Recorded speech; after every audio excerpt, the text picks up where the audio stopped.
नमस्कार सगळ्यांना.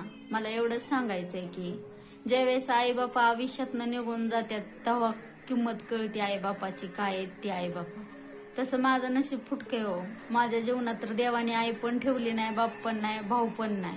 मस्त गणगोत सगळे आहेत, मावशी काका आहेत, भाऊ आहेत, बहिणी आहेत.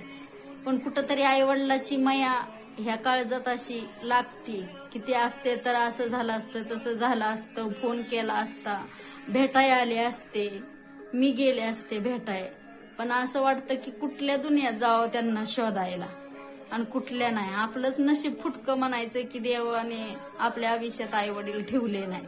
मी माझं स्वतःच नशीब फुटकं समजते की देवाने आयुष्यात आई वडील नाही ठेवले, की कुठंतरी काहीतरी चुकी असन जीवनात म्हणून एवढ्या लवकर आई वडील देव घेऊन गेला. नशीब फुटकं त्याला काय म्हणायचं. किती सेवा केली देवाची तरी आई बापू माझी येऊ शकले